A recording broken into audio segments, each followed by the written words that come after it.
Halo, assalamualaikum warahmatullahi wabarakatuh. Selama kita puasa, ini kan nahan lapar, nahan haus, itu jelas ya. Tapi jangan sampai kamu menyepelekan tanda-tanda yang muncul di tubuh kita, karena bisa saja tanda tersebut mengindikasikan ada masalah kesehatan.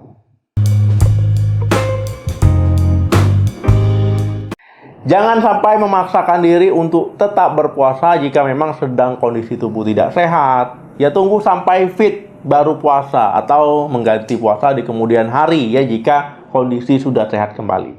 Ada beberapa tanda sebagai pertimbangan kamu untuk membatalkan puasa. Yang pertama, sakit kepala. Sakit kepala yang muncul saat puasa, apalagi kalau sakit kepalanya berat, mengganggu aktivitas, sebaiknya menjadi pertimbangan. Apalagi udah istirahat, tapi kok sakit kepalanya nggak hilang-hilang ya, kok makin memberat. Kemudian punya riwayat diabetes, punya hipertensi, punya kolesterol tinggi, atau masalah kesehatan lain. Kalau punya masalah kesehatan tersebut, harus hati-hati. Kemudian sakit kepala saat puasa juga bisa terjadi karena beberapa sebab, misalkan dehidrasi, jam tidurnya terganggu ataupun kurang, gula darah turun drastis, ya pada penderita diabetes, ya bisa muncul sakit kepala. Yang kedua, sakit perut. Ketika mengalami nyeri perut hebat, ya ini menjadi pertimbangan. Normalnya kita kan walaupun puasa, ya itu nggak sakit perut. Normalnya ketika kita puasa, karena tidak ada makanan yang diolah, ya asam lambung kita, yaitu produksinya akan menurun. Tetapi bisa saja pada sebagian orang saat puasa justru mengalami masalah di lambungnya ataupun organ pencernaannya. Karena nyeri perut bisa menjadi pertanda sedang ada yang tidak beres di tubuh kita. Setelah istirahat, ya misalkan kita istirahat 1 jam, setengah jam, tapi perutnya masih nggak nyaman, masih sakit, ya nggak kunjung membaik, ya pertimbangkan untuk segera membatalkan puasa. Yang ketiga, dehidrasi. Puasa kita memang tidak makan dan tidak minum, ya artinya memang ada resiko untuk mengalami dehidrasi. Kalau cuma haus, ya kita kan nggak minum memang haus ya, itu kondisi yang wajar. Tapi kalau dehidrasi, ya ini baru yang nggak wajar. Tanda dehidrasi apa aja? Ya mulut kita kering, ya hausnya berlebihan, penurunan konsentrasi, penurunan fokus, kemudian bisa muncul mual, bisa muncul muntah, bisa sakit kepala hebat, ya ini pertimbangkan untuk membatalkan puasa. Yang keempat, penglihatan kabur.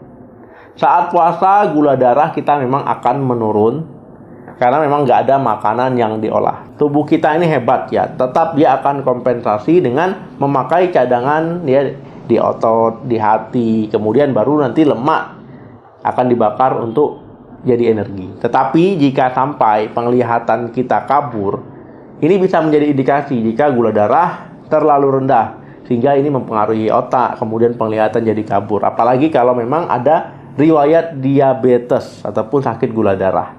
Pertimbangkan untuk batal puasa. Kalau dilanjutkan gimana dok? Kalau dilanjutkan takutnya nanti pingsan ya. Yang kelima, keringat berlebih. Keringat ini adalah upaya tubuh kita ataupun cara tubuh kita untuk menstabilkan suhu tubuh. Tetapi kalau keringat berlebih, sampai keringat dingin tanpa ada kegiatan gitu ya, kita nggak ngapa-ngapain tapi keringat dingin, ya kemudian bisa sampai berdebar-debar, ya ini bisa jadi tanda hipoglikemia ataupun gula darah rendah akibat puasa ini. Apalagi kalau kamu memang punya riwayat diabetes. Pada kondisi hipoglikemia ini, ya tubuh kita itu akan memicu produksi hormon adrenalin namanya. Hormon ini akan merangsang kelenjar keringat ya untuk lebih aktif menghasilkan keringat. Jadi kalau keringat berlebih, pertimbangkan untuk batalkan puasa. Yang keenam, sulit konsentrasi. Ketika mengalami sulit konsentrasi, mulai kesulitan berpikir, ya bicara sudah nggak jelas, ngawur, bahkan mengingat pun terganggu, hati-hati, apalagi ada riwayat penyakit tertentu. Ini bisa menjadi alasan ya kamu untuk batal puasa.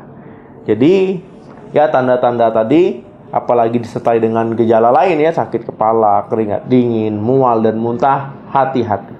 Jadi intinya teman-teman, ya puasa ini ya ibadah, tapi jangan sampai kalau sedang tidak fit ataupun mengalami masalah kesehatan dipaksakan. Kalau memang perlu ya konsultasikan ke dokter terdekat.